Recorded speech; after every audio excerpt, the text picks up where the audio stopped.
What's up, y'all? Welcome to Hustle with Hennessy, the segment where I take a deep dive into the world of ambition, success, and the relentless chase of greatness.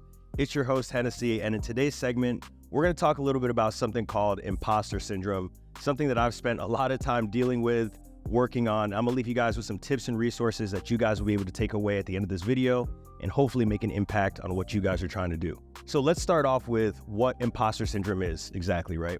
So what imposter syndrome is when you constantly have the feeling that you're not good enough or that you don't have the worth or the value that you feel, even though you might be having peers and everyone around you telling you that, there might be evidence showing, but something deep down, you just don't feel it.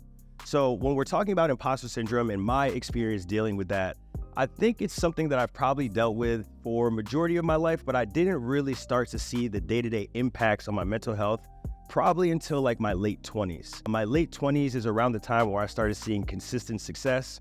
I think earlier in life, I was seeing success, but I knew the things that I was good at. The things that I was good at, there was evidence to prove, and I had no doubts in those skills. And the things I wasn't good at, I knew I wasn't good at that, and I was okay with that. It got to the point, literally in my late 20s, where I was, seeing that consistent success, and it didn't matter, who was saying that I was doing well, what the scoreboard said, my bank account, none of that really did anything for me because I just didn't feel it deep down. I remember a couple years back, I closed probably the biggest deal of my career. It was a $1.8 million deal. And after that, I got a ton of praise from my peers, my colleagues, C-suite executives. I had the CEO reaching out to me directly. This was a huge and pivotal moment in my career. This actually set me up to be promoted to the headquarters here in New York City. And now, next thing I know, me being from a small town in Connecticut, moving to Tampa directly after college, now I'm about to be in New York City, the #1 media market in the world, working for the #1 media company. That's a ton of pressure that's being put on me. That pressure really started to take over me, right? Like, I'm here, I'm in a new city, been getting all this hype, been getting all this praise. Now, my biggest fear is I don't want to get exposed that I'm actually not as good as they've been telling me I am. And I've already was feeling that. So that's when the imposter syndrome really started taking over and really affecting my day-to-day and my mental state. So let's fast forward to my first day at the office in New York City. It's my first all hands. There's about 70, 75 people on that call, and I'm being introduced to the team. At this point, a lot of the team members already knew who I was because I was getting praised in like the company newsletter, the company spotlight. So after the meeting, a bunch of people are messaging me, congrats, welcome to the team. And I think that was the moment when the imposter syndrome started taking over and loom in my mind here in New York City. I'm just feeling like I can't take any steps back. I know what I did in Tampa. I know how I performed there. So now I'm coming here and they have a specific expectation of me. What if I can't live up to that? What if I fall off? So these thoughts were constantly living in my head, constantly slowing me down to do what I was supposed to do because I would be so uptight and nervous to make a wrong step or misstep or just fail overall. When I look back at my career, I think one of the biggest issues that I had when I was seeing the success and I was seeing these wins, I was so focused on the big wins that I didn't really stop to acknowledge that I was getting a bunch of small wins that got me to the big win. All that did for me was accelerate my burnout. I probably went a good 2 to 3 years of my career where I would make a goal for myself, achieve that goal, and then forget about it and now move on to the next goal. And that was a cycle happening to me. All that did was just draw burnout. I was making probably some of the most money of my career. I was having some of the most fun of my life. I was buying nice things, doing nice things, but none of it ever really felt like anything to me because I didn't stop to acknowledge like what I was actually doing. There was really no amount of success that was doing it for me. And that really was when I started to say, you know what, I probably should go figure this out. And that's what led me into therapy. I've probably been in therapy for about 4 years now. And when I first started going to therapy, it wasn't like there was a specific reason or specific thing that I was looking to get help with. There was just this lingering gut feeling that I was having where I wasn't happy and I just didn't feel like I was worthy of the things that I had. So I signed up for therapy, started going to therapy on a consistent basis. And something that I learned pretty early on was that the thoughts and the feelings I was having, that was actually called imposter syndrome. I had no clue what that was before I started seeing my therapist. And I consistently went every single week with my therapist to the point where he got to understand who I was. He got to understand my past, my timeline of my career, all the success and accomplishments I've had. So it would get to the point where we would have these conversations and he would stop me in my tracks and remind me of the things that I've overcome, the successes I've had. And today we've gotten to the point where he's teaching me skills, teaching me different ways of thinking so that I can stop myself before I self-sabotage or before I spiral and get to that place where I start to have that self-doubt or feel like I'm not worthy of things. So my therapist has helped me big time with just the overcoming. I shouldn't even say overcoming. My therapist has just helped me big time when it comes to coping with imposter syndrome. I think one of the other things that helped me out a lot when it came to the imposter syndrome was working on specific skills, working on specific skill sets that nobody could take away from me. So for me, myself, I'm a sales professional.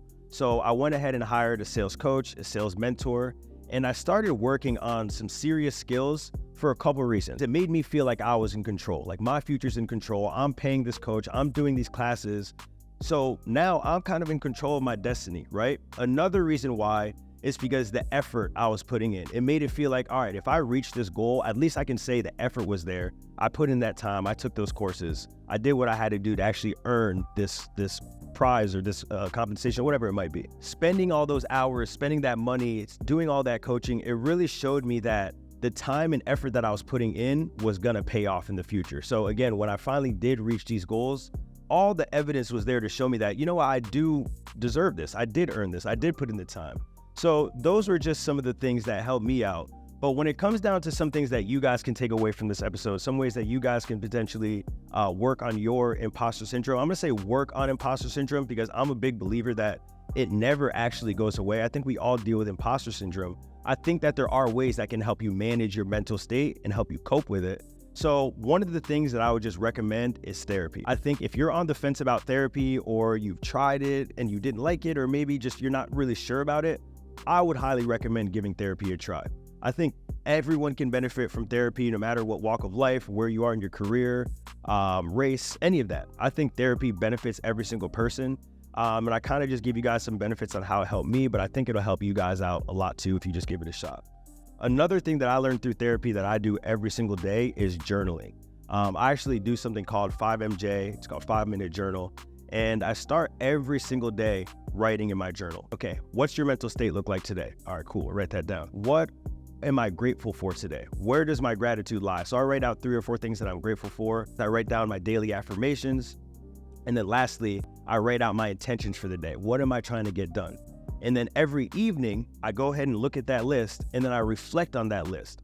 So the beautiful thing with that is, let's just say, last Tuesday I had one of the best days. I closed this deal, had a great time at dinner with my girlfriend, brought the dog to the park, whatever it might be. Those are some random ideas. But let's just say that's how it went for me last week.